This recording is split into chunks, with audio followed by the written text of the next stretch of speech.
kita akan sama-sama mengikuti ceramah teknik geologi siri keempat untuk tahun 2022. Jadi pembentang kita pada hari ini adalah Profesor Madya, Teknologis Dr. Muhammad Hariri daripada Jabatan Sains Bumi dan Alam Sekitar, Fakulti Sains dan Teknologi Universiti Kebangsaan Malaysia. Jadi sebelum kita mula, saya akan bacakan sedikit biodata ringkas pembentang kita. Muhammad Hariri Arifin merupakan seorang ahli geologi yang bergraduasi dari Universiti Kebangsaan Malaysia pada tahun 2008. Beliau meneruskan pengajian peringkat sarjana di UKM sejurus selesai peringkat sarjana muda dan kemudian mengikuti pengajian peringkat Doktor Falsafah di Universiti Sains Malaysia. Beliau memperolehi PhD pada tahun 2017. Kajian air panas ini adalah lanjutan daripada kajian semasa doktorat di USM dan subjek tersebut menjadi fokus utama untuk beliau kembangkan dalam merealisasikan impian untuk melihat tenaga hijau di Malaysia dari geoterma menjadi kenyataan suatu masa nanti. Dan antara tugasan selain pada ahli penyelidik, beliau juga mengetuai bidang geofizik, kejuruteraan dan persekitaran di Jabatan Sains Bumi dan Alam Sekitar, dan juga beliau juga ahli geologi berdaftar dengan Lembaga Ahli Geologi dan turut aktif dalam Persatuan Geologi Malaysia sebagai naib presiden. Jadi untuk perjalanan majlis kita pada pagi ini, Dr. Hariri akan berkongsi topik yang akan dibincangkan pada pagi ini dalam lebih kurang 45 minit, dan kemudian kita akan adakan sesi soal jawab. Dan tanpa membuang masa lagi, saya jemput penceramah kita pada pagi ini, Dr. Muhammad Hariri Arifin. The floor is yours, Doktor. Assalamualaikum, selamat pagi. Terima kasih kepada Puan Moderator Dr. Nur Syafina yang telah memperkenalkan sedikit sebanyak latar belakang saya. Yang saya hormati profesor-profesor, pensyarah-pensyarah kanan, rakan-rakan di jabatan dan tetamu-tetamu yang sempat meluangkan masa hari inilah. InsyaAllah saya cuba berkongsi tentang subjek air panas hari ini berkaitan tentang kajian yang telah dilaksanakan, yang tengah berjalan, dan apa yang saya cuba hala dan tujukan ke depannya nanti nak bawa ke mana, ataupun aspek apa yang mungkin saya sendiri ataupun sudah tentu saya juga memerlukan sokongan tuan-tuan dan puan-puan dalam mengkaji lebih detail lagi tentang hot spring ataupun air panas ni lah. Saya seperti yang diperkenalkan tadi dari program geologi Jabatan Sains Bumi dan Alam Sekitar. Sebab kadang orang tanya nama pusat pengajian sains sekitaran, tu yang dulu. Sekarang yang paling terkini nama jabatan macam itulah, Jabatan Sains Bumi dan Alam Sekitar. Okay, so program geologi bernaung di bawah Jabatan JSBAS lah. Okay, so rancangan saya cuba sampaikan mungkin sekitar setengah jam ke 45 minit macam tu. The whole presentation hari ni saya jangka tamat sekitar pukul 12. So lebih kurangnya dijangka berlangsung sekitar 1 jam lah. Saya tiada masalah jika nak stopkan saya, ada soalan ke apa, kalau tiada kekangan di pihak admin apa semua, mereka benarkan tetamu bertanya, sila teruskanlah. And then jika saya tak perasan dekat chat tu, mungkin tolong bantu ingatkan saya. Dari segi kandungan, saya cuba cover sudah tentu tentang pengenalan terlebih dahulu, dan saya cuba bercakap tentang taburan air panas di semenanjung Malaysia lah terutamanya, dan saya sebut sikit sebanyak tentang Sabah dan Sarawak, kajian terdahulu dan apa yang telah berlaku dan apa yang saya cuba bawa ke depan nanti macam mana. Dan saya suka sharekan senarai rujukan ataupun penerbitan supaya peserta semua mungkin ada yang berminat nak baca, nak rujuk, mungkin ada yang kena bayar kan, bila kita tulis di jurnal kadang kena bayar, so mungkin boleh minta secara terus dengan saya melalui email ke WhatsApp ke apa. InsyaAllah selagi saya mampu layan ataupun balas, saya akan balas. Kalau dah 2-3 hari tak terlayan juga tu, maksudnya dah tercicil lah tu. Biasanya saya setkan apa ni orang kata hubungan dengan orang awam ni yang nak meraihkan tentang kajian air panas. Pada hari yang sama juga kita mesti bereskan whatever permintaan. Nak peta kita bagi peta, nak paper kita bagi paper lah. Okay. So itu semangatnya, dengan harapan seperti kata Dr. Syafina nanti, harap-harap first geothermal power plant di Malaysia ni menjadi kenyataan lah. So banyak yang kita terpaksa berkorban, invest, laburkan dana macam-macam. Dan ini juga salah satu cara promosi lah sebenarnya, supaya lebih ramai yang dapat pengetahuan dan berminat dalam mengkaji kejadian Tuhan ini, anugerah Tuhan ini, mata air panas lah.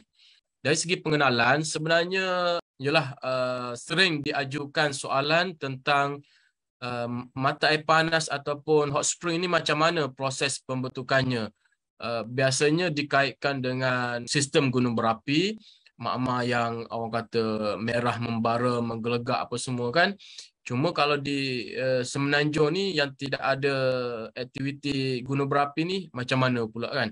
So mungkin melalui pembacaan yang lebih lanjut, peserta yang minat nak kaji pasal air panas ni boleh membaca tentang lapisan-lapisan bumi ini, sama ada keraknya, mantelnya, trus luar, trus dalamnya. Anda akan dapati yang makin dalam kita masuk ataupun kita korek, sepatutnya suhunya akan lebih tinggi lah. Kalau macam trus bumi itu sendiri, kalau ikut literature, dikatakan sehingga melebihi 5,000 darjah Celsius. So tak tahulah jadi macam mana kan bila kena air panas itu hari. Saya kena yang 70 pun dah gelembung habis dah kaki kan. Terpecik sikit air panas dekat Ulu Slim tu. Ni yang gambar yang sebelah kanan ni pemandangan di Ulu Slim. So itu hari terkena yang kat sini suhu permukaan yang kita catatkan adalah 94 darjah Celsius. Tapi dekat signboard dia, papan tanda dia tu, dia ada tulis, dia kata 103, 104 macam tu. Tapi sepanjang saya melawat ke sini dah rasanya lebih 10 kali dah, saya tak pernah berjaya lagi lah rekod bacaan melebihi 100 degree. Paling tinggi 96 macam tu. So bayangkan kalau suhu dekat permukaan pun dah hampir 100, kalau dekat teras 5,000, tak tahulah jadi macam mana. Okay, so apa pun kadang orang tanyalah, so tak ada ke definisi khas? Kalau tengok dalam buku-buku penulisan luar negara lah, sebab kalau penulis tempatan lokal ni orang tak percaya biasa kan. Kalau Dr. Hariri tulis mungkin luahan air bawah tanah yang asli dengan suhu airnya lebih tinggi daripada suhu persekitaran, tak tahulah berapa orang nak percaya iya ke Hariri ni kan. Tapi berdasarkan cerapan saya, pemerhatian saya bersama pasukan-pasukan penyelidik, penyelia saya, dan sekarang saya wariskan kepada pelajar-pelajar saya, kita secara kasarnya setuju yang bila kita pergi sesuatu mata air, spring ni, yang mana suhunya lebih tinggi daripada suhu air di kawasan sekitar, kita kelaskan dia sebagai hot spring lah ataupun mata air panas lah. Pernah saya minta data daripada Jabatan Mineral dan Geosains Malaysia, taburan air panas, mereka turut menyenaraikan mata air di Perlis sebagai spring lah kan. Cuma semasa saya buat PhD sekitar 2014 hingga 17 di USM tempoh hari, saya ambil keputusan untuk keluarkan. Sebab kadang orang tanya, okey Hari, kau dah study dekat berapa tahun dah ni, berapa air panas yang ada di Semenanjung, berapa yang ada di Sabah dengan Sarawak. So saya ambil keputusan untuk betul-betul senaraikan yang mana yang suhu airnya lebih tinggi daripada persekitaran itu, itulah air panas. Cuma sama ada dia low, moderate ataupun high punya temperature tu, ada pengelasan yang lebih terperinci, yang mana saya fikir mungkin memerlukan pembacaan yang lebih mendalam daripada peminat-peminat yang nak kaji pasal air panas lah. InsyaAllah kalau perlukan buku, saya akan share, tapi tak dalam ruangan kali ini. Okey, so menyentuh tentang kajian terdahulu, semasa saya memulakan kick-off saya punya PhD tu, sudah ada sekitar 60 lokaliti. Ini seingat saya dilaporkan oleh Prof Rahim Samsudin 1997 ni dengan Prof Umar. Masa tu mereka ada buat kajian untuk menilai kesesuaian tapak air panas ni untuk pelancongan lah. Tapi kalau kita lihat lebih awal, kalau dalam catatan bertulis buku-buku ataupun jurnal yang lama, Geological Survey of Malaysia punya buku yang lama-lama ni kan, so kita akan jumpa dia yang daripada Ho, dia banyak on geokimia ataupun pencirian air panas.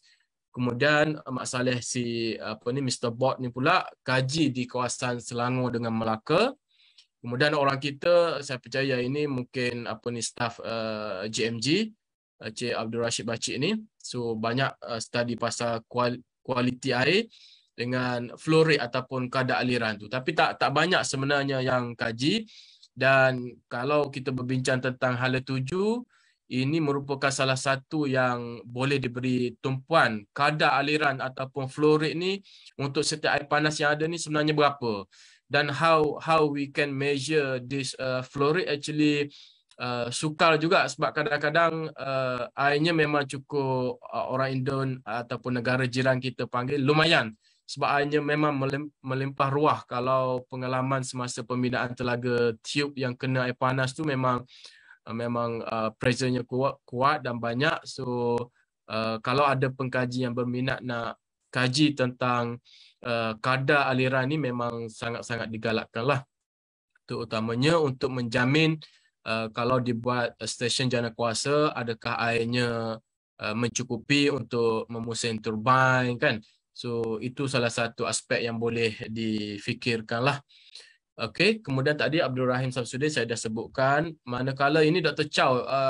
Chow from UTP sekitar 2010, dia bandingkan analisis geokimia tu, air panas ataupun hot spring ni sesuai tak untuk diminum. Dia bandingkan piawaian WHO ke KKM macam tu, had mineral yang ada tu kalau terminum jadi macam mana. So kebanyakan, seingat saya paper Chow et al 2010 ni tak ada isu sebenarnya minum air panas di Semenanjung. Kebanyakannya agak melepasi had yang dibenarkan, yang tidak memberi masalah kepada kesihatan badan kita lah. Jadi mungkin bau sulfur ataupun rasa sulfur tu mungkin kurang menyenangkan. Tapi dari segi saintifiknya, dapatan Dr. Chow ni, tuan-tuan dan puan-puan boleh baca dengan lebih terperinci. Kalau kita nak botolkan air, so maksudnya kalau ada aspek hala tuju ke depan nanti nak bungkus, nak pack air, orang kata air daripada puncak bukit kan mahal kan, belas-belas ringgit. So how about hot spring ataupun air mata air panas ni, kalau dipack kan jadi macam mana? Sebelum saya lupa juga, sebenarnya saya nak sentuh tentang berkaitan dengan packaging air panas ni. Pernah di Melaka dibungkus untuk dibawa ke hotel di Johor, tapi katanya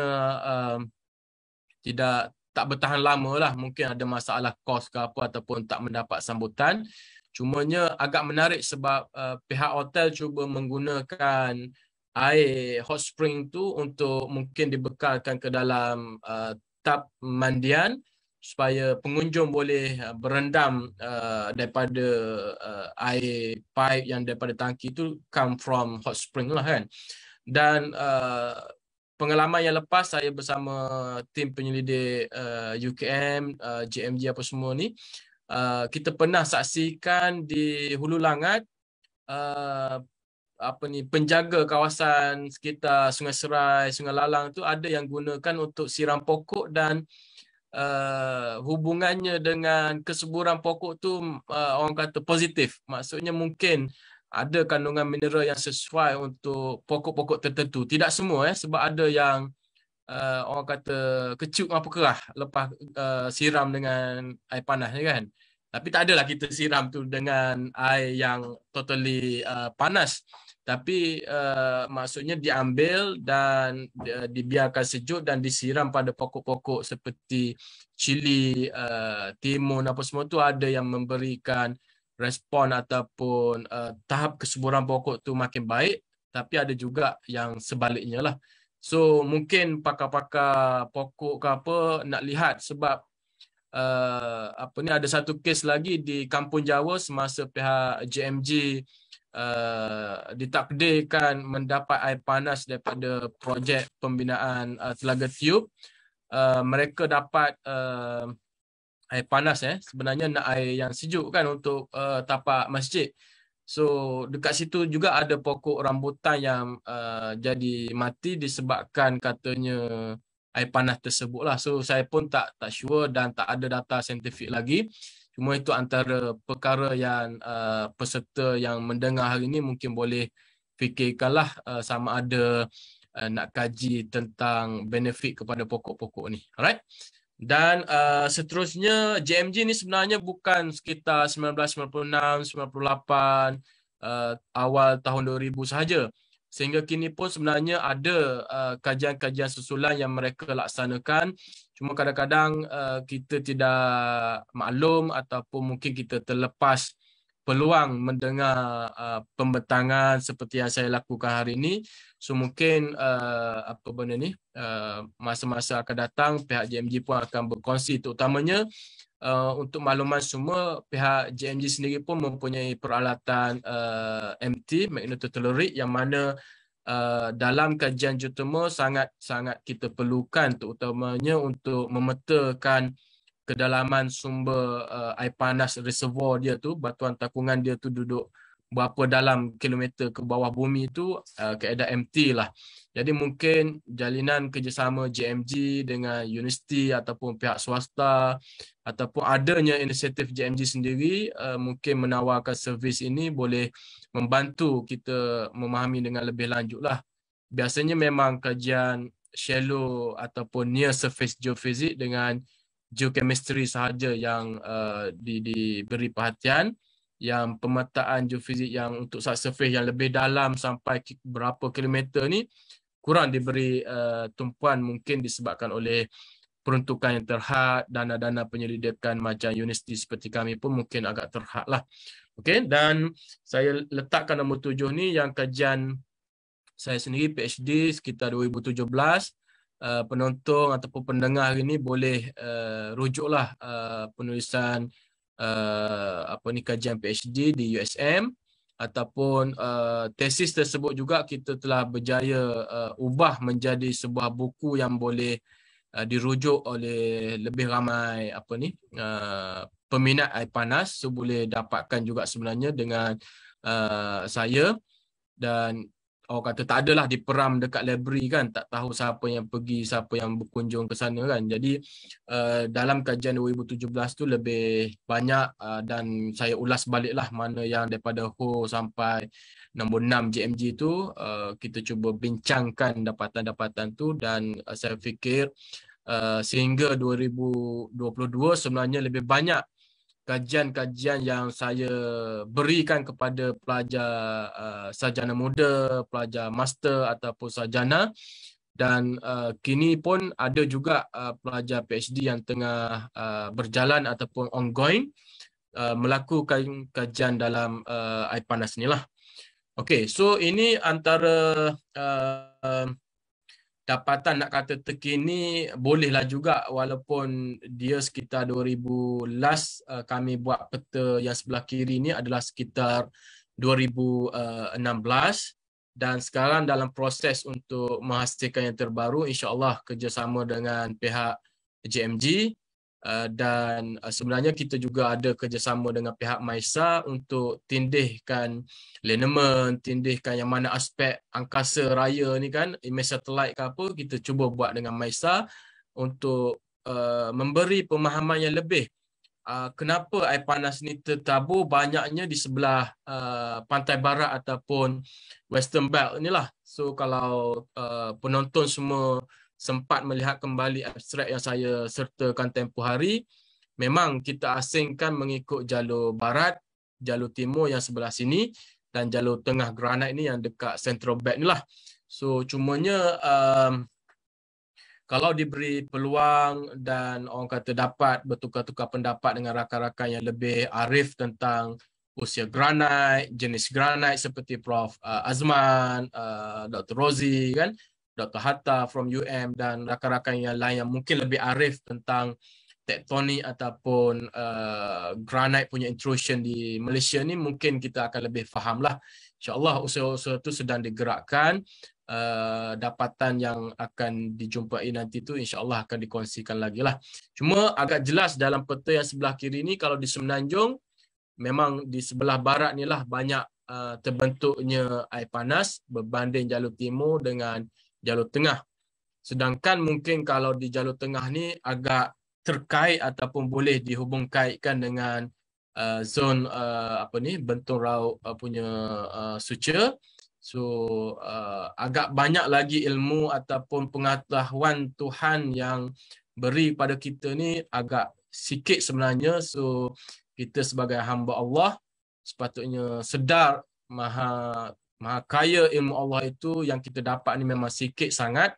Jadi banyak lagi kajian yang boleh dilaksanakan, dan dalam peta ini juga kita boleh tengok sebenarnya dia seolah-olah majoritinya berkait juga dengan, selain pada granite, dia berkait juga dengan sesar-sesar utama di yang terdapat di Semenanjung ni lah.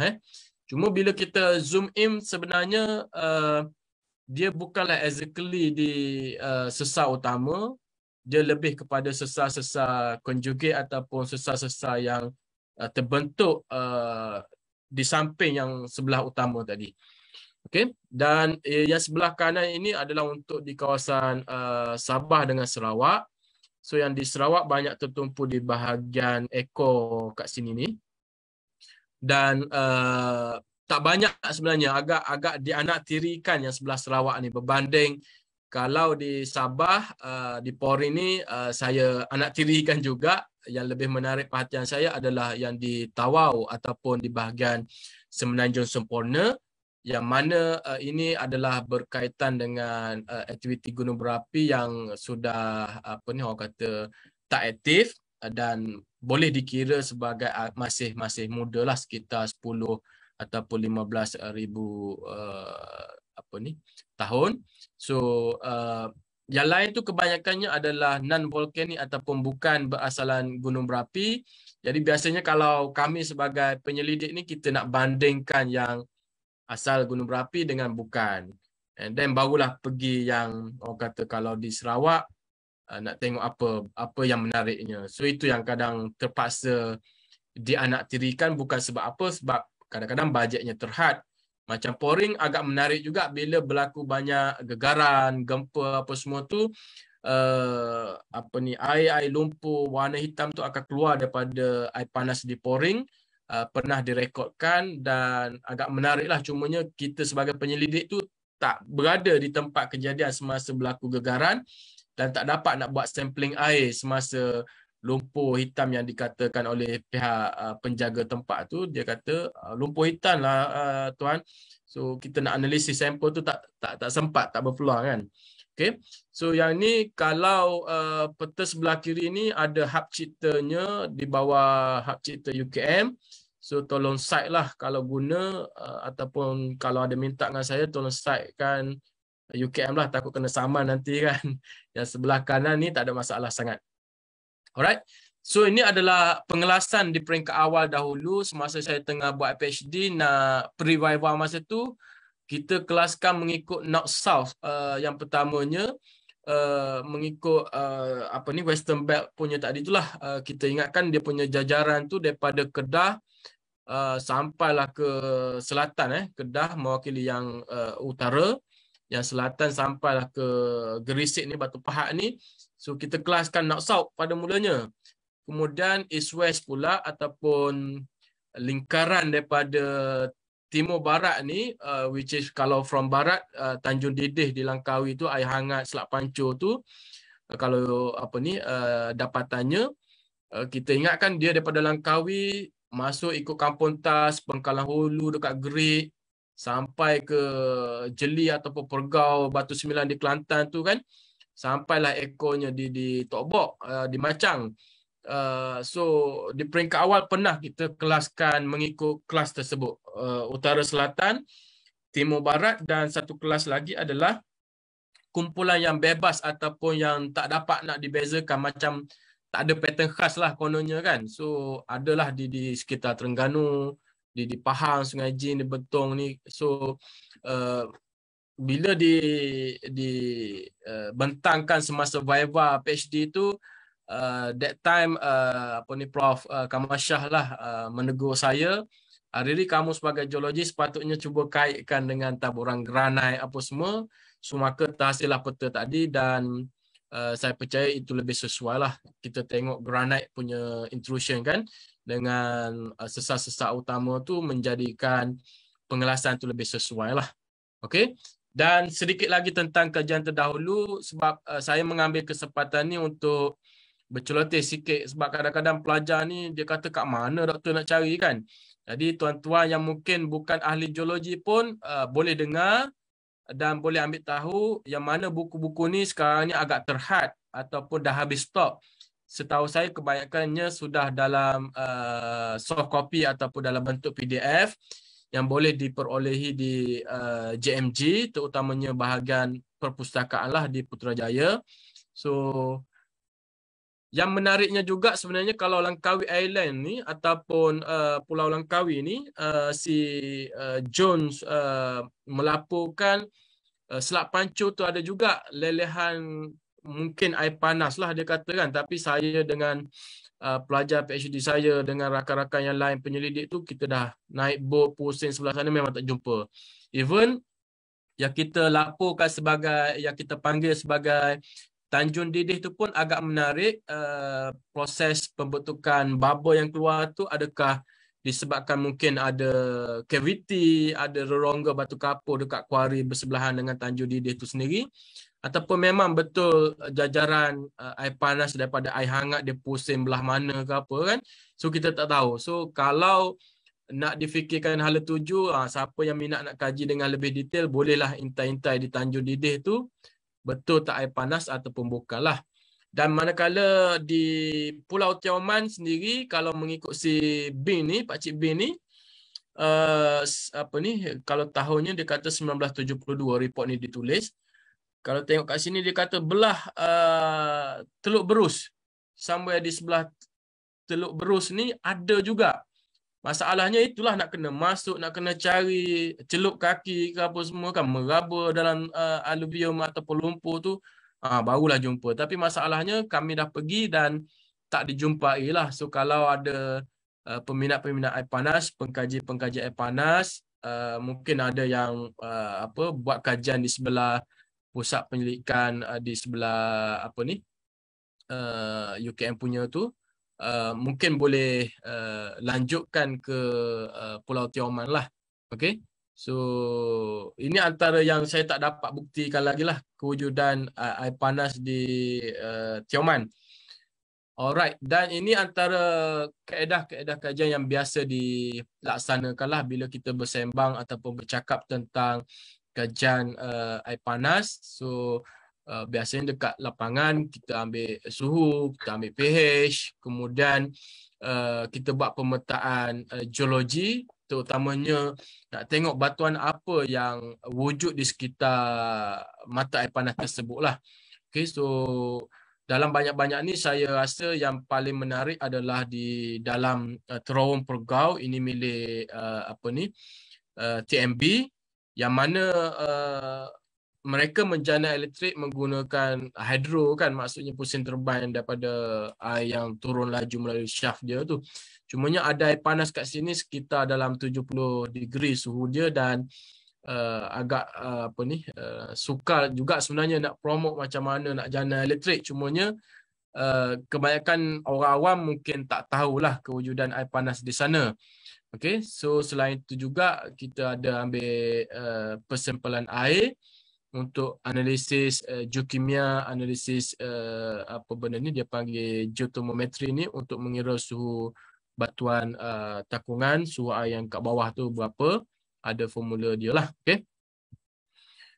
Ini adalah contoh analisis biasa, parameter biasa yang dilakukan kalau kajian saya lah, sebab saya nak gunakan benda ni untuk mengira suhu reservoir tadi. Biasanya SiO2 ni perlu ada, kalsium, magnesium, K, Na ni perlu ada supaya saya boleh mengelaskan dia lah, SO4, SiO3 ni.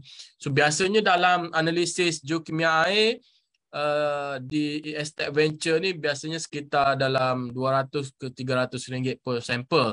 Kalau di UKM pun saya jangkakan lebih kurang sama, cuma bergantunglah kepada berapa banyak sebenarnya parameter dan jumlah sampel yang dihantar tu. Kadang-kadang kita boleh berunding kan.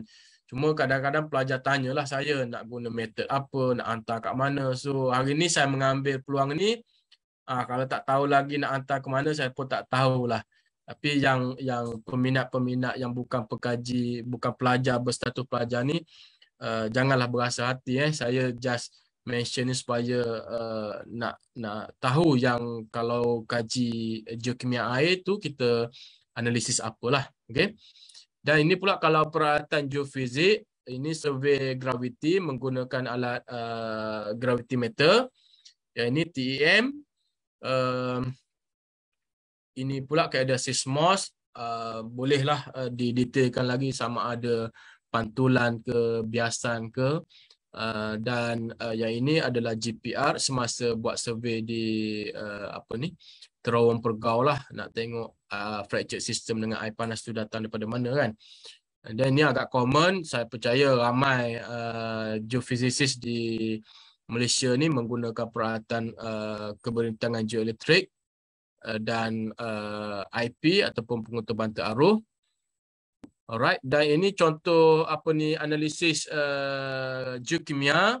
So kalau apa yang boleh saya sharekan ataupun kongsikan hari ini, hampir kesemua yang saya ambil semasa saya buat kajian PhD ni, sekitar 63 sampel, kebanyakannya menunjukkan dia ni berasalan bukan gunung berapi lah. So memang maksudnya kita kalau kita nak sokong teori ataupun hipotesis awal kita tu, air ni datang daripada mana, memang terbukti dia bukan daripada gunung berapi punya sistem.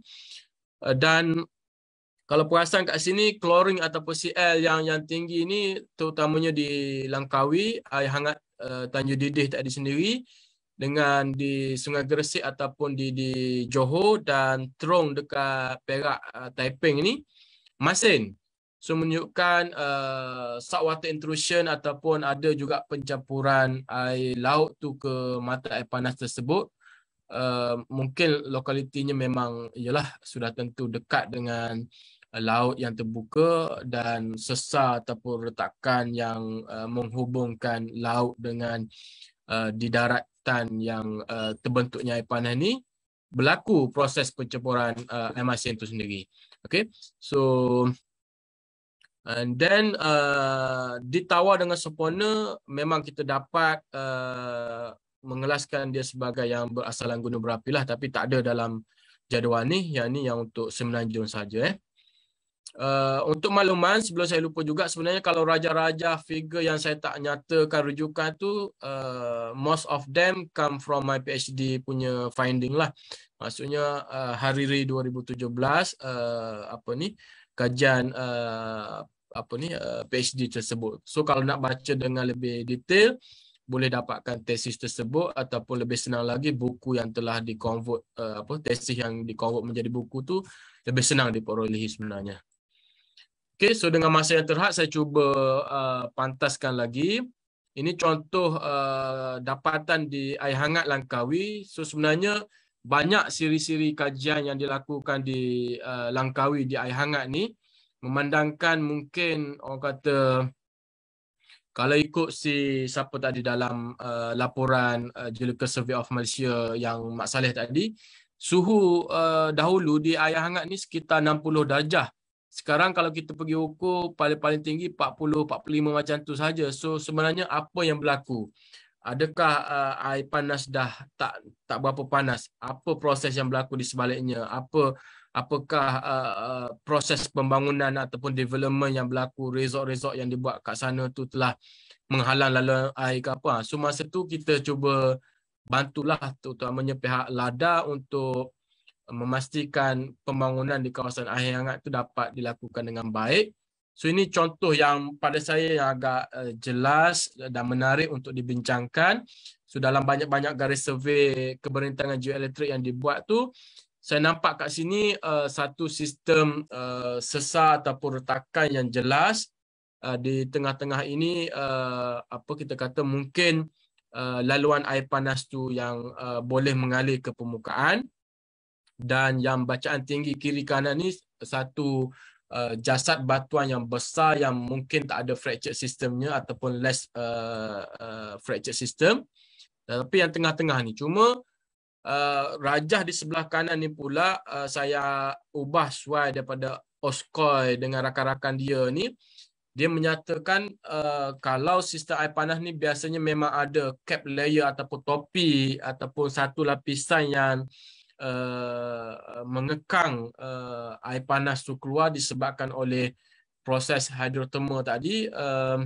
Biasanya suhu kat bawah tu let's say kita kata 100 ataupun 70 ke kan, tapi nak sampai ke permukaan ni dia punya travel perjalanan dia daripada bawah nak sampai ke permukaan 0 meter ni, suhu dia akan drop lah disebabkan oleh bahan-bahan geologi yang telah hancur ataupun material seperti melanite ataupun kat sini dia nyatakan layer-layer smektik, ilik, klorat ini kan.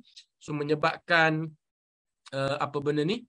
Suhu tu drop. Jadi di air hangat tu saya percaya sebenarnya kat bawah tu suhu dia tinggi, tetapi mungkin kawasan berpaya ataupun mungkin ada proses penambakan tanah sebelum resort dibangunkan suatu masa dahulu tu menyebabkan laluan air tu terhalang lah. Apa yang saya tahu insya-Allah ke depannya pihak LADA akan buat telaga tube ataupun tube well untuk dapatkan air panas yang suhu lebih tinggi dan kadar luahan yang lebih banyak lah supaya pengunjung dapat menikmatinya dengan lebih baik. So kita doakan supaya projek tu berjalan dan mungkin ada finding-finding baru yang boleh dikongsikan lah. Okay, ini juga pemerhatian di lapangan kita memang jumpa bongkar-bongkar granit. Dan yang ini pun agak menarik, dapatan daripada kaedah graviti. Kita boleh nampak yang agak tinggi ni mungkin rejahan granit ataupun granite intrusion, dan yang low ataupun agak rendah sikit ni arah sesar yang wujud di sana lah. Jadi ini lokasi air hangat. Dan ada satu yang kita fikirkan untuk dilakukan kajian yang lebih lanjut ni yang sebelah sini, tapi tak tahu sebenarnya ini kesinambungan dia tu macam mana sebab melibatkan kos yang lebih besar bila nak tambah stesen tu kurang jelas. Yang ini agak jelas sebab height punya bacaan kat sini ni dan tiba-tiba rendah ni mungkin menunjukkan fracture system lah di dalam anomali graviti yang mungkin kalau nak korek kawasan sini lah. Cumanya masing ke tak masing tu perlu lebih berhati-hatilah. Dan ini pula contoh seismos yang dibuat untuk menentukan sesar-sesar yang ada. So kita dapat masa tu 2 set sesar lah.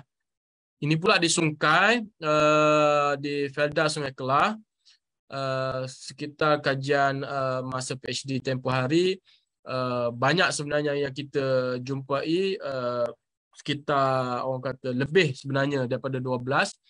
Dan beberapa minggu lepas pun kita pergi untuk melihat situasi semasa di sana. Kita ada proses nak ambil sampel gas, hidrogen. So kita berjalan melalui parit ataupun aliran air yang di semen ni memang banyak punca-punca yang kita nampak air itu membuat-buat keluar. Dan yang paling panas di tempat merebus telur ni lah. Okey, ini contoh result daripada transient elektromagnet TEM dengan kedalaman sekitar 200 meter masa tu. Mula-mula kita buat survey sudah tentu kita fokus kepada near surface. So kita jangkakan sekitar 200 meter tu boleh dapat fracture system yang mungkin akan ada panas. Dan kita juga buat kaedah keberintangan, dan yang patches yang bulat-bulat ni saya jangkakan mungkin adanya laluan-laluan air panas. Dan yang ini saya cuba highlightkan agak jelas sebenarnya, nampak batuan dasar ataupun bedrocknya agak solid, yang mana tak ada retakan lah kalau result tinggi seragam macam ni kan, berbanding yang ini ke mungkin bedrocknya ada sesar lah. Jadi itu yang kita nak cari bila kita buat kajian pasal air panas. Kat mana ada sesar, kat mana ada fracture system tu, mungkin kat situ laluan air panas berlaku lah. Dan kita buat juga survey graviti di Sungkai, dan seperti di Langkawi juga kita nampak bacaan graviti yang tinggi itu mungkin adanya rejahan granit, dan yang bahagian low ataupun rendah warna biru ni mungkin set-set retakan yang ada di kawasan Sungai Kelah lah. Dan di Pergau Jeli ni sebenarnya dia ada sekitar 3 ataupun 4 lokasi yang ini di tepi highway dekat kilang air mineral milik syarikat anak syarikat negeri Kelantan. Yang ini pula di Sungai Belimbing, dia ada kita kata macam white algae ataupun lumut-lumut putih ni, tapi suhunya memang payah berbalik kepada pentakrifan air panas tadilah. Memang suhu sekitar 28, 29, 30 ni memang lebih kurang suhu air sungai di sini je. Tapi algae ni biasanya memang boleh dikaitkan dengan kewujudan air panas lah. Dan ini yang gambar yang dalam stesen Pergau tu sendiri. Kita berpeluang tempoh hari untuk masuk, dan kat sinilah air panas tu mengalir. Dibuatnya satu terowong ataupun cavern structure ni, dan adanya air panas yang keluar lah. So agak menarik bila kita scan, kita guna resistivity ataupun keberintangan geoelektrik. Kawasan yang low resistivity ni memang banyak air yang keluar. Dan kita juga gabungkan dengan GPR, ada gambar awal tadi atas bagi tu. Kita scan dindingnya, cuba memetakan kat mana yang lebih highly fracture ataupun tericih dengan teruk, kat mana yang batuannya lebih solid. So kita petakan, dan kita ada tulis dengan lebih terperinci ni di dalam jurnal Camai Journal of Science, something like that lah. Mungkin dalam senarai rujukan nanti saya sertakan, tuan-tuan dan puan-puan boleh baca dengan lebih terperinci lah. So kat sini dekat lantai pun ada, dekat dinding dan fracture ni pun ada lelehan air panas. Banyak poin lah sebenarnya di dalam Pergau tu. Belakang saya ni kalau nampak ni sebenarnya arwah Dr. Tajul lah. Masa tu pun beliau terlibat untuk memetakan kestabilan terowong ni. So alhamdulillah lah, sambil-sambil tu dapat juga tengok air panas kan. Alright, dan ini yang seterusnya makin ke this one mewakili bahagian selatan dekat Pedas. So basically Pedas ni setahu saya memang dah tutup lah. So saya pun tak tahu hala tuju dia orang tu macam mana. Kat sini agak jelas dapatan daripada kaedah keberintangan ni, kat tengah-tengah ni kita percaya yang wujudnya fracture system, yang mana sebelah depan ni adalah Telaga Harapan ni, sebelah sini.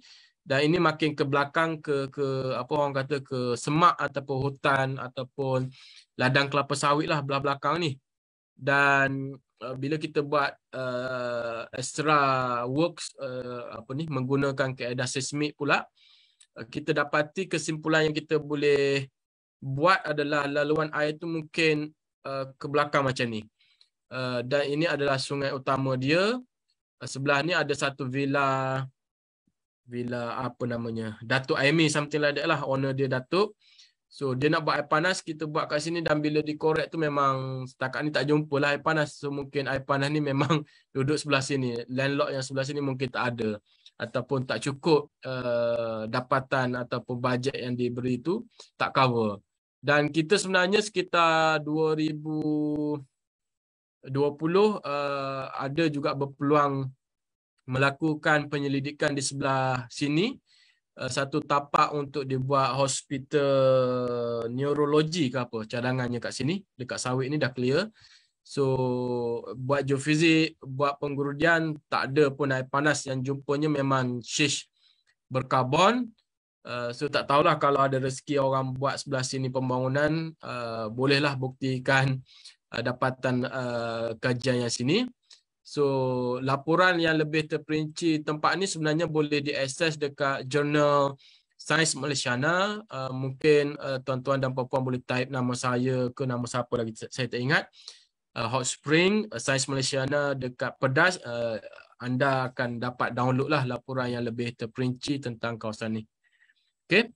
So selain itu, kajian semasa yang kita tengah lakukan adalah pemetaan taburan haba. Nak tahu air panas tu sebenarnya punca air tu keluar dekat mana, kita gunakan flare. Kemudian kita tengah buat juga isotop hidrogen dengan oksigen. Dan kita teruskan juga sebenarnya taburan-taburan mata air panas yang baru. Saya masih percayalah pada saya, memang tak lari daripada 3 jalur tu, sama ada duduk jalur barat, jalur tengah ataupun jalur timur lah. Kalau Semenanjung, Sabah dengan Sarawak pun rasa tak lari jauh lah dengan existing hot spring yang ada tu. Dan kerjasama yang tengah berjalan juga seperti yang saya laporkan ataupun sebutkan awal-awal tadi dengan Agensi Angkasa Negara, MAISA. Kita nak tindihkan taburan air panas tu dengan peta linemen, peta-peta yang di bawah bidang kuasa mereka ni kan. So insyaAllah by akhir tahun ni peta tu siap, dan kita akan lindung hak cipta dia dengan kerjasama UKM dengan MAISA. Dan kita bentangkan rupa dia tu dalam conference ataupun seminar-seminar yang akan datang lah. Dan yang tengah berjalan juga, kita cuba tentukan asalan gas hidrogen sulfida ni untuk memastikan pengunjung yang pergi ke sana tu terselamatlah. Dan ada juga sekarang minat daripada pihak Petronas untuk melihat dengan lebih terperinci macam mana boleh tak nak extract hidrogen ni kan. So mungkin boleh jual gas hidrogen ke, saya pun agak teroja lah. So itu insyaAllah baru nak bermula. Dan sebenarnya telah dilaksanakan juga beberapa pengurudian telaga cetek, terutamanya di Sungai Ber dekat Lojing, di dekat Selayang, dekat Temple Park tu ada juga telaga satu air panas, dan di Gadek. Dan memang kebanyakan telaga yang di Gerudi ini airnya memang banyak lah.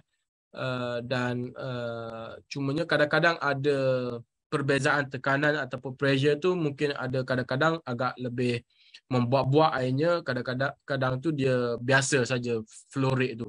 Jadi macam saya cakap awal-awal tadi, kajian Abdul Rashid Bacik ke siapa tadi pasal kadar luahan air tu agak menarik juga untuk dilihat. Mungkin musim kemarau bacaannya jadi lain, musim monsun atau hujan suhunya, geokimianya berbeza, luahannya berbeza ke tidak, mungkin boleh dilakukan selain daripada yang tengah ongoing lah. Dan tengah berjalan juga sebenarnya kajian nak tengok aspek perubatan terhadap penyakit kulit ataupun jerawat ke apa ni kan. Mungkin boleh gunakan produk daripada lumpur air panas ke, air panas tu sendiri yang disimpan di dalam botol dan dispray, mungkin boleh merawat sakit lah. Okay, so ini yang flare, masa semakin suntuk. Yang flare ni sangat membantulah bila orang kampung kata kat sini ada air panas lah dok, you pergilah tengok. Orang kampungnya tak ikut kita pergi seorang ataupun dengan ditemani oleh pelajar. So kita nak tahu tu jadi susah. So jadi bila adanya sensor yang sensitif terhadap haba, kita boleh lakukan sampling, nak ambil suhu sepatutnya cucuk kat belakang ni ke sini ke, kita tak tahu kan, macam kolam ni. So bila kita tahu suhu flare kat sini 38, kat sini 31, so patutnya punca air panas ni mungkin sekitar sinilah. Jadi saya gunakan flare ni untuk memetakan air panas tu sebenarnya keluar dekat mana, supaya sampling air tu dapat dilakukan dengan lebih baik lah. Macam ini di Masjid Kampung Jawa yang JMJ buat tu, So at least kita tahu kolam dia tu airnya berapa, daripada well tu berapa. Macam di AU3 dekat Keramat ni pun JMG jumpa dan saya lakukan kajian susulan. Memang ada beberapa air panas yang mengalir di longkang dia ni lah. So jalan raya ni jadi rosak dan disalurkan air panas lah. Cuma kita nak tahu berapa suhu, kat mana betul ke tidak ke dengan lebih pantas. Memang kaedah flare ni sangat membantulah. Macam ini suhunya hampir 50 darjah Celsius. Yang ni pula dekat Ledang. Orang tanya Puteri Gunung Ledang ni tak ada mandi air panas ke apa kan? So sebenarnya memang ada satu yang dijumpai dan masih ada a few, saya kata a few lah, beberapa di sebelah barat ataupun di sebelah selatan ni memang sungainya dinamakan sungai air hangat. Cumanya saya pergi ke sungai tu tak jumpa. Yang ini je berdekatan dengan kilang getah. Nak masuk ke air terjun Gunung Ledang ni dijumpainya satu air panas dibantu oleh flare sebenarnya. Sebab kita jalan sepanjang sungai, pekebun tu kata, "Acik pergilah, saya pun dah lupa kat mana kan." So bawa flare tu dan kita scan, alhamdulillah. So kita kepungkan dengan guni ni barulah dapat nak capture suhu yang lebih tinggi. Kalau tak memang masuk kaki terpijak dulu, baru ada air panas. Jadi flare ni sangat membantulah sebenarnya. Dan ini diberi peluang bersama dengan Dr. Rozi tempoh hari. Air panas di Templer Park ataupun dekat dengan Selayang ni rupanya ada satu sungai yang ada air panas yang nak dimajukan oleh pihak pemaju dan kita gunakan flare ni nak tahu retakan dia tu bersambung macam mana. So retakannya berarah macam ni dan tanah pemaju berada di bahagian atas bukit sana lah. Jadi dengan flare ni boleh membantu kita memahami keadaan proses pembentukan laluan air panas macam mana lah. Dan ni pula contoh di Sungai Ber. Di tengah-tengah ni kita dapati ada satu sistem retakan yang agak besar dan memang jelas dan kita buktikan dengan proses penggerudian dan kita dapatlah apa yang kita nak tu. Cumanya tak semua rancangan tu berjalan dengan lancar. Yang gambar dalam ni masa tu Prof. Cik Aziz tak pencen, Dr. Kamal pun tak pencen, Dr. Fina pun ada masa tu untuk tengok parameter air. So kita buat pengerudian, kita cuba pergi go to up 300 meter, tapi pasukan penggerudi kita ni surrender. Pressure-nya kuat, suhunya tinggi, so bila dibuat telaga tu dah tak dapat nak masuk lah, ada isu collapse, runtuh apa semua. So saya mengambil kesempatan ni juga menyerulah pasukan penggerudi yang mungkin nak memberi khidmat, cuba pastikan suatu masa nanti you all pun boleh deliver telaga yang lebih dalam lah, sebab geothermal memang nak kena pakai rig khas. Nak pakai yang truck mounted ni mungkin tak dapat lah, nak pergi 500 tambah-tambah lagi kalau nak pergi 1 kilo memang nak kena pakai macam oil and gas punya rig lah kan. So ini contoh cadangan yang kita nak bajukan di Sungai Ber, di lodging. Ni pun banyak yang tergendala. Doa-doakanlah supaya suatu masa nanti dapatlah membekalkan elektrik kepada orang asli sekitar tu. Nyalakan beberapa rumah pun dah okey kan. Alright. Dan yang tengah berjalan juga program khidmat komuniti ni diberi dana oleh pihak kementerian dan kita kaji selain daripada aspek pure geologi tadi di Hulu Langat punya air panas. Ni yang dua orang pakar ni kaji pasal sakit kulit, jerawatnya melalui analisis ataupun ujian geokimia tu, macam mana air panas ni boleh membantu dalam merawat penyakit lah. Right? Dan antara hal tuju juga saya cuba dapatkan drone supaya boleh terbang dengan lebih pantas dan boleh merangkumi view ataupun pemandangan yang lebih besar.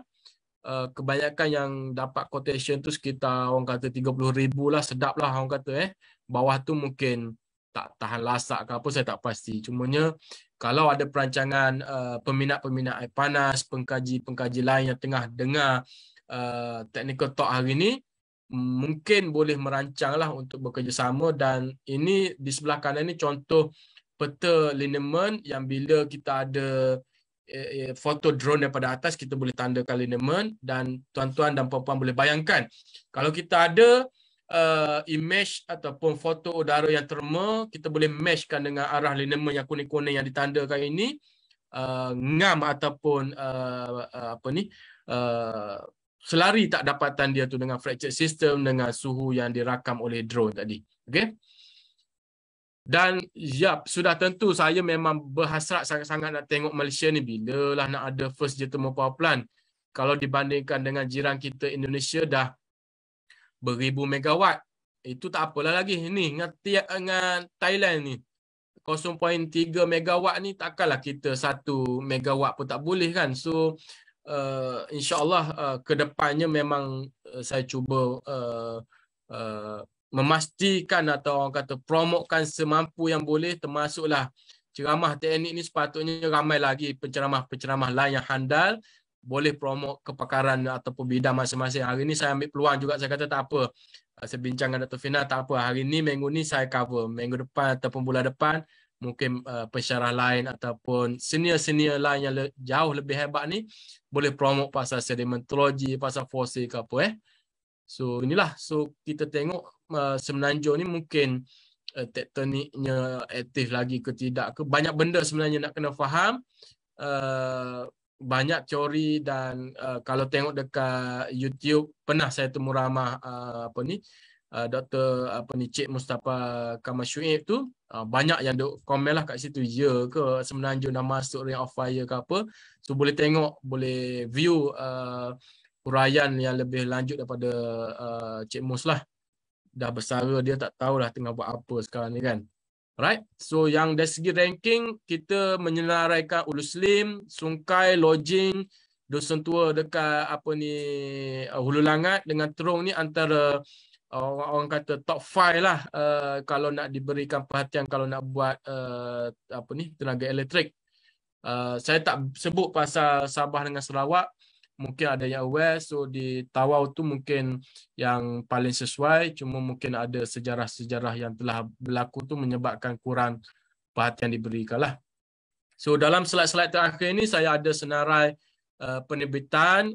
Slide ini kalau ada permintaan saya akan share, mungkin di akhir sesi nanti ada yang nak minta, boleh carilah penerbitan-penerbitan yang ada, sama ada apa benda ni. Saya sendiri yang lead, kemudian ada yang supervisor saya lead, Prof Hassan Bayumi ni, Prof Amin, Dr. Diana, Akmal ni pelajar PhD saya. So banyak yang kita tulis tentang geokimia di Semenanjung, Sabah, Sarawak dan dapatan-dapatan lain lah. Dan yang persidangan ni memang banyak. Saya percaya Dr. Zuhar dah submit beberapa abstrak untuk air panas. Saudara Akmal pun ada nak submit cerita yang lebih lanjut tentang Templar Park. Dr. Zuhar nak cerita pasal geothermal saya rasa. So saya ambil kesempatan ni juga, harap JS Bas izinkanlah persidangan JOC nanti berlangsung sekitar 17 hingga 21 Oktober nanti. Boleh dengar lagi pasal geothermal ni yang akan dibentangkan oleh rakan-rakan penyelidik daripada kumpulan kami lah.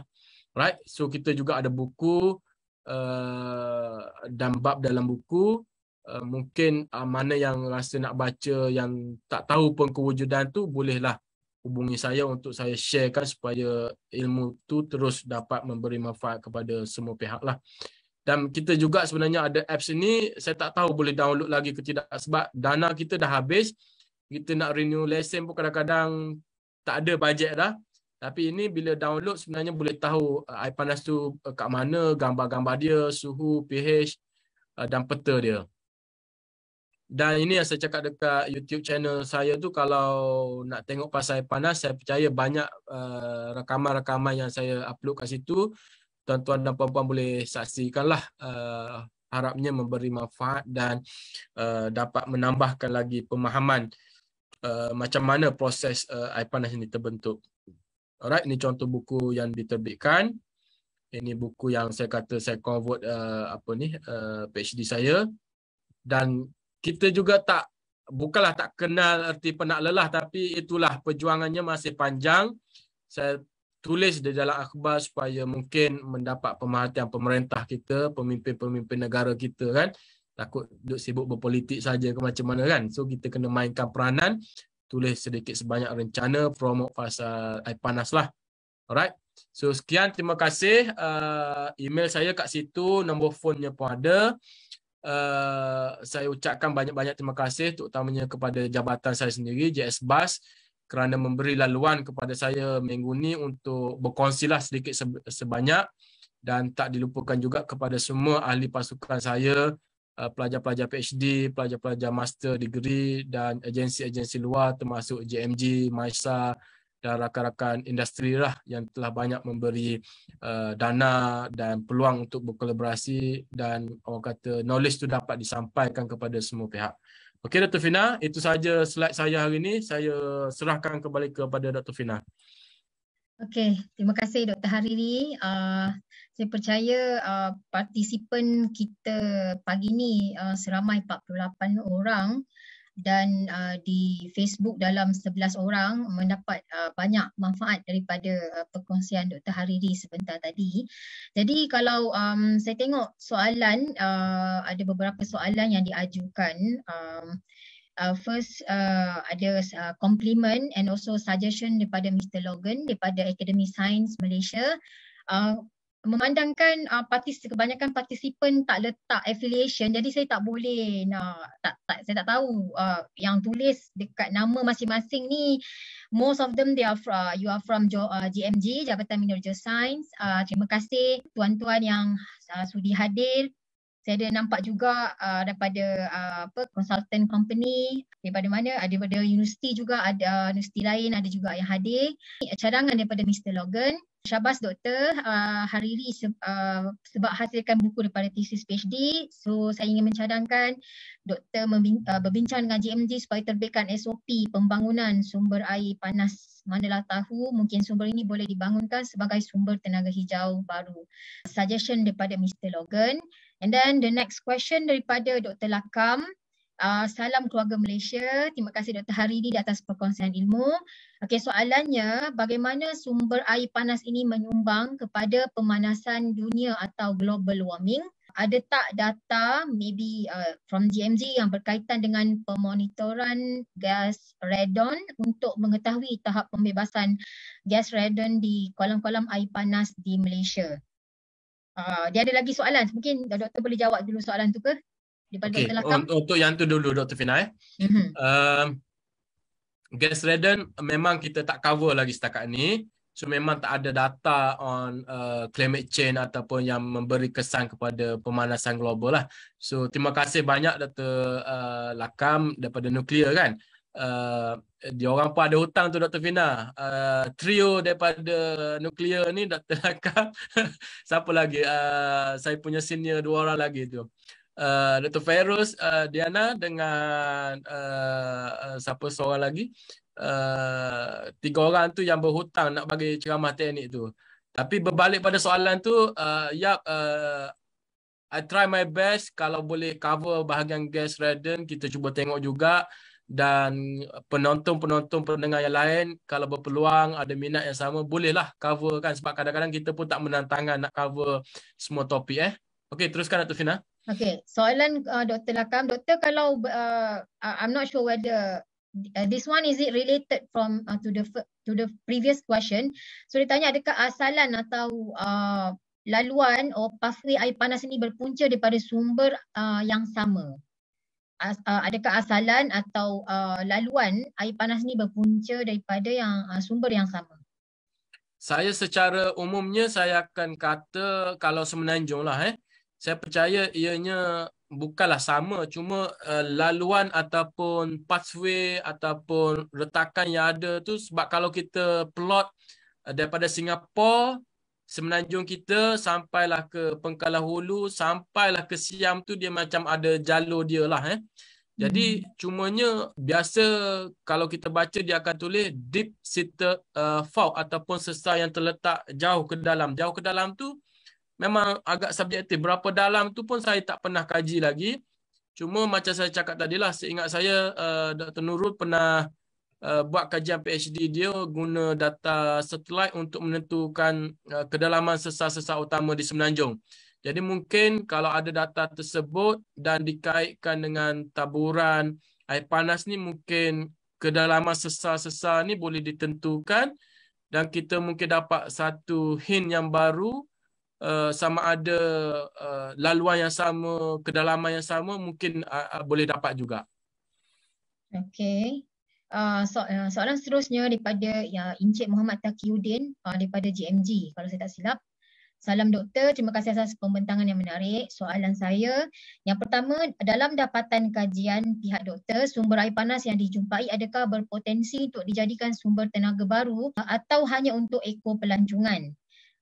Sejauh manakah pihak kerajaan memandang isu tenaga geotermal di Malaysia ni lah sebagai potensi? Itu soalan pertama. Mungkin doktor jawab dulu. Alright, terima kasih.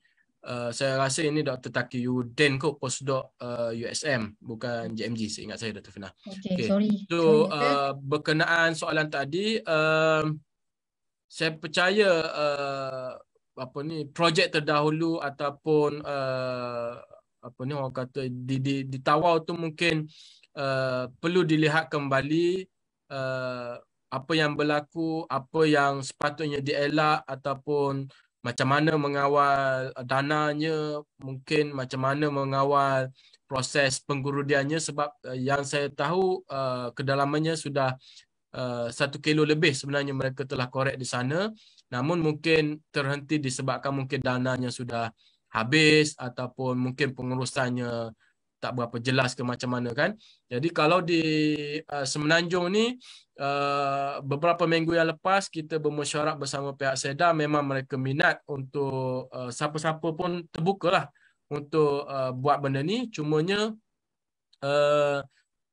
orang kata poket tu kena tebal lah so nak kena ada satu syarikat ataupun organisasi yang besar, mungkin syarikat oil and gas ke apa, yang mungkin dananya agak ni kan, disebabkan juga mereka ni sebenarnya ada program zero net carbon tu by 2030, lebih kurang tak sampai 10 tahun lagi mungkin nak kena banyakkan lagi yang green energy kan.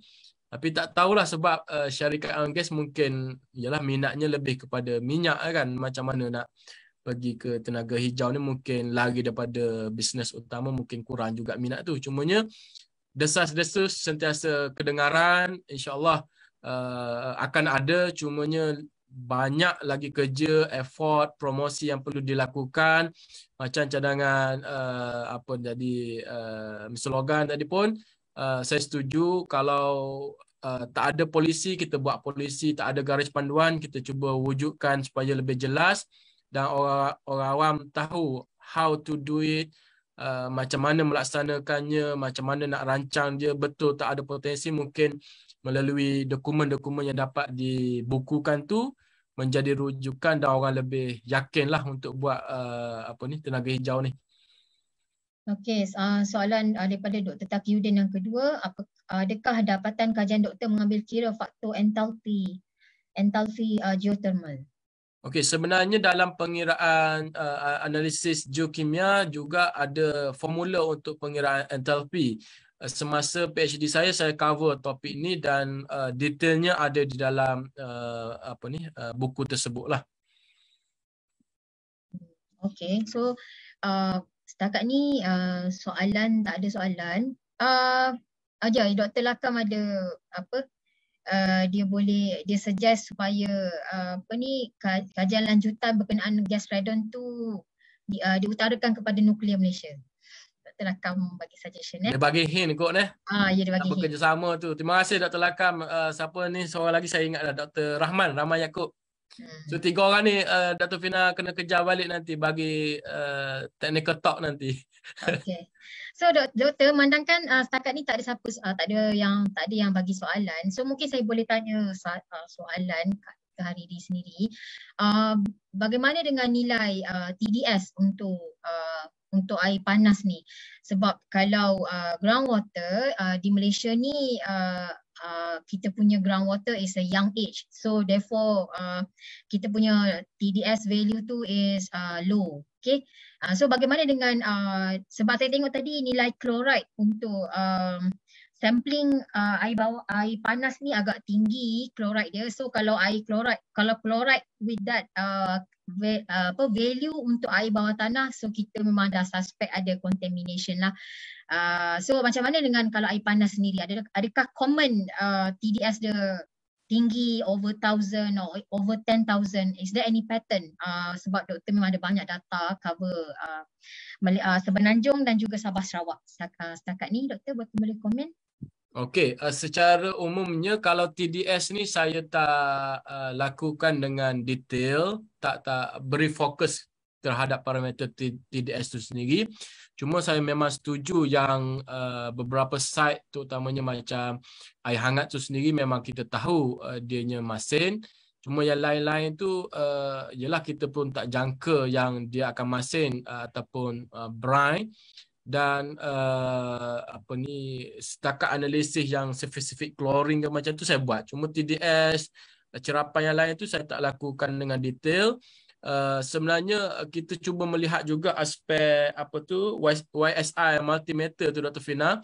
So since dia agak uzur tempoh hari tu, memang sampai sekarang kita punya fight untuk dapatkan satu equipment yang boleh kita pakai share dengan tim groundwater yang air sejuk pun masih tak dapat. So agak rugilah, tapi insya-Allah mana yang geokimia parameter yang dah ada telah diterbitkan dan ada juga yang masih belum diterbitkan. So mungkin ke depan nanti ada data TDS boleh dikaitkanlah sama ada diplot bersama ke, mungkin akan ada satu pattern khas lah yang kita boleh dapat nanti. Dan satu lagi doktor, kalau mungkin sebab saya pernah minta alir di fakulti kita ada pernah run all the ion yang ada dalam groundwater di UKM lah.